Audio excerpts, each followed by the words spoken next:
All right, today we're testing out Federal HST.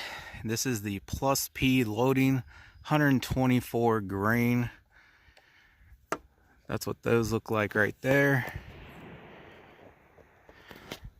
10% Knox Ballistics gelatin. If you want to make your own, there's a link in the description for that stuff.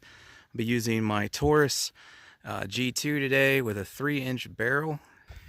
BB calibration today is coming right in at 3 inches, and as always, temperature controlled, straight out of the fridge into the box with ice packs and ice to keep it nice and cold. We'll do a single layer of t-shirt first, and then we'll try 4 layers of denim. Chronograph, as always, try to capture some reads as they go into the block. Up next should be this Winchester 147 grain 9mm hollow point. All right, here we go. By the way, the chrono is set to feet per second, and we'll be shooting at a distance of about 4 to 5 yards.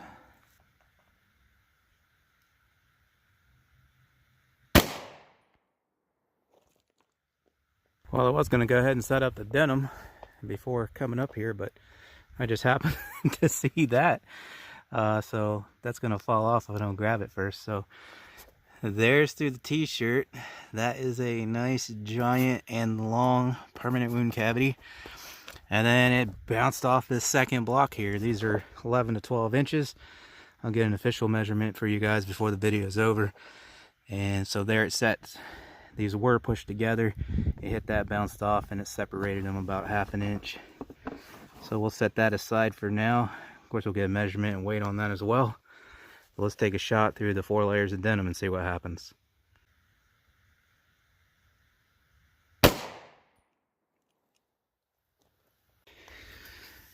Well, both those came in at 11. I was wondering if they advertise the velocity out of these. You know, generally they advertise 1200. So generally that's from a full-size pistol. So to be in the 11s with that 3-inch barrel, that's not bad. So we did capture the second shot. Ooh, I came a little farther left than I meant to. Kind of hit the very edge there. I'll take one more through the denim, through the center, just to be sure, to make sure that's not affecting either our permanent wound cavity or the penetration depth. So let me set up for that real quick, and we'll go ahead and do that.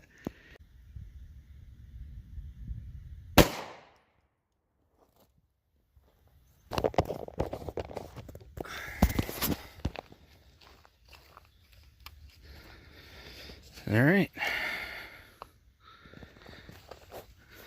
So there's all your entries up top here. If anything, hitting on the edge here made it look smaller than these. So it looks like near identical performance as far as permanent cavity width, diameter, and length. However, through the denim, we're getting a little further penetration. You know, they all fully expanded, and quite largely too. So now I'm wondering if this one was just a fluke. Of course, we'll examine them and get measurements and all that. Maybe some are wider, maybe some are a smaller diameter.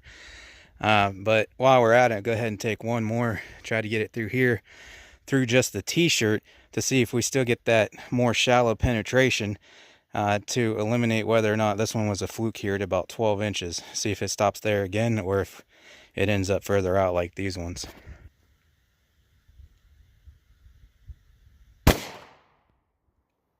All right, chrono read on that one was 1094. I just wanted to give you guys a little different angle there.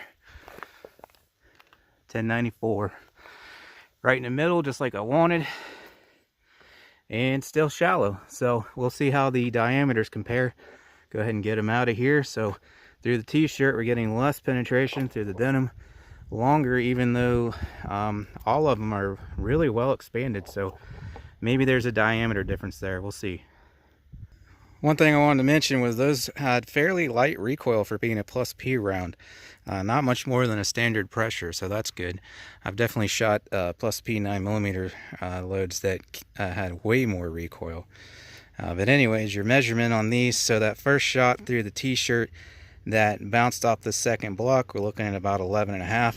That final one we just took right at about 11 through the t-shirt.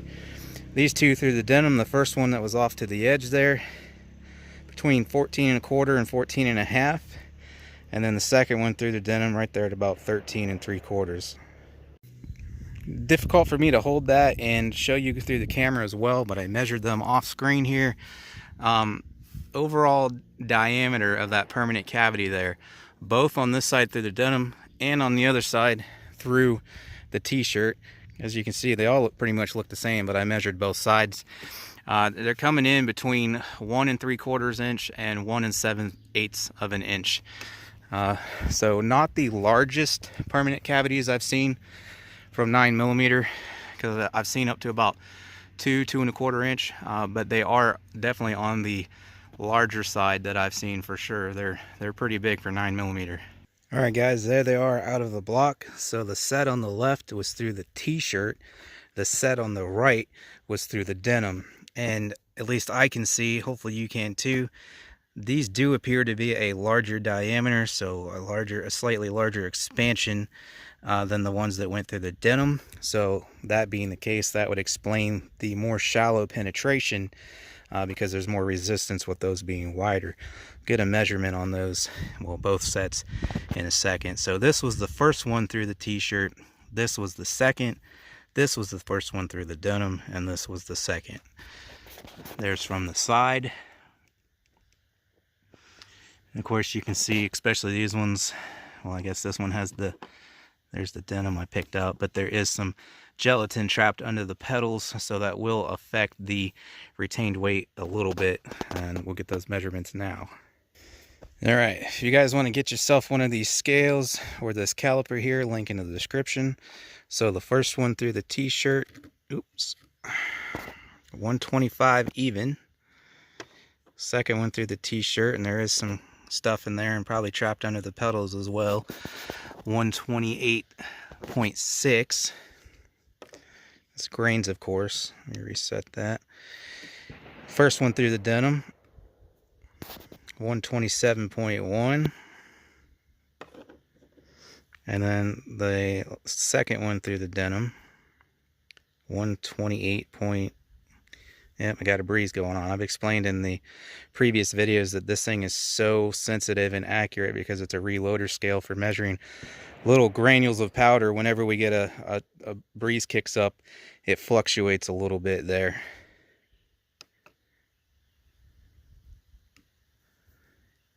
Because it does not do it indoors.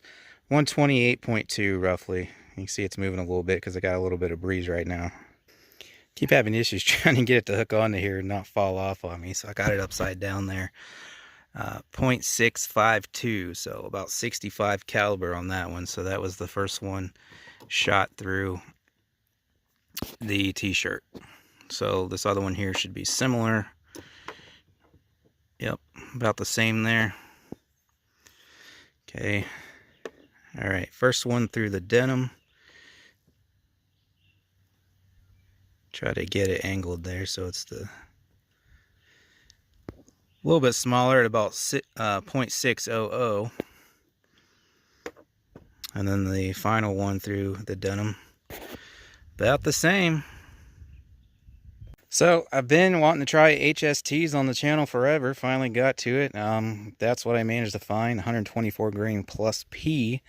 In the future, I will eventually be testing the 147 grain offerings, the standard pressure 124 grain. These did expand pretty large, especially the ones through the t-shirt. I have seen larger. I mean, but overall performance out of these, pretty good. Some people might think 12 inches is a little shallow because, you know, some people like 15 or 18 inches or what have you. However, through the denim, you are getting in that 14 range. Regardless, they opened, you know, sometimes some defense loads do not open after traveling through 4 layers of denim. So I always like to see one that can defeat that test, and there was certainly no issue here. And what's awesome is the permanent wound cavities didn't really seem affected by the diameter of expansion. They're pretty uniform across the board. The only thing that changed was the penetration depth. So I wonder, maybe the standard pressure, because you can see how those are folded over there, and they're kind of curved in. The standard pressure, being a lower velocity, might actually expand to a larger diameter because the petals might not fold over quite as far. However, if you had that happen, as you saw here, larger diameter means less penetration. So, you know, that's all stipulation. So sometime down the road, we'll get the standard pressure ones, and we'll see what they can do. All right, so that is our results today. I got to hurry up and get these blocks switched around for the next video. Like I said, this should be the next ballistics gel video you see, so make sure you stay tuned for that.